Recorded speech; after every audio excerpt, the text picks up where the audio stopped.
د کندهار ښاروالۍ د زرغونو سیمو رامنځته کولو په موخه د نیالګیو ایښودلو لومړنی کمپاین پیل کړی دی. ټاکل شوي په روان کال کې د کندهار په کچه 40,000 نیالګي کېښودل شي.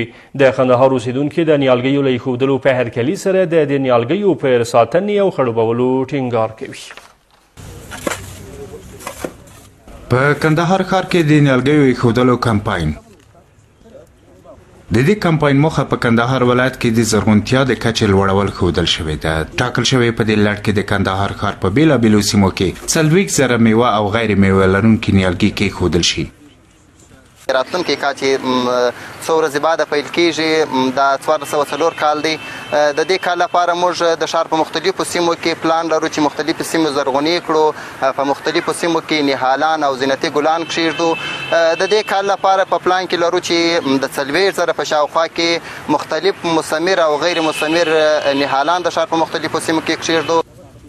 د کندهار ولایت د ښاروالۍ زرغونتیا څانګې چارواکو هم ویلي دوی هڅه کوي ترڅو د نیالګیو ایښودل د دې ولایت ټولو سیمو ته وغځوي. دوی له خلکو د دې نیالګیو په ساتلو او اوبو کولو کې د همکارۍ غوښتنه کړې ده.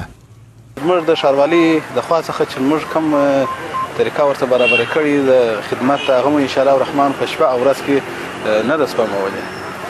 نو خلک هم باید دا توجه و نیال ته وکړي چې د نیال په ساتنه کې زموږ سره رغنده کومک وکړي. د ښاروالۍ د هڅې د کندهار میشتو له توت هرکلي سره مخ شوي. دوی وایي د نیالګیو ایښودل او ترې څارنه د ټولو دنده ده. د نهال ایښودل څونه ګټه د صحت په باره کې کوي، د هوا په باره کې کوي، موږ د ښار د ښکلا په باره کې ډېره ګټه کوي. اوس خلک باید ټول په دې کې همکاري وکړي چې ولار وساتي، داسې نه چې هغه خراب کړي. ښاروالۍ څخه زموږ دا هیله ده لکه تاسو شاهدان یاست د اومې ناحیې سیمه چې د میرویس مینې سیمه ورته وایي دلته که ستاسو فکر دوړې ډېرې دي، غټ موټران ابتامت ډېر دی. نو موږ غواړو چې پر دا ځای د ناجوګانو او د نیالګیانو ډېر پروسیدر چابک کړي. د کندهار ښاروالۍ هر کال د پسرلي په رانږدې کېدو سره د نیالګیو ایښودلو کمپاین په لاره اچوي. اوس هم د اټکل له مخې د هېواد سیمې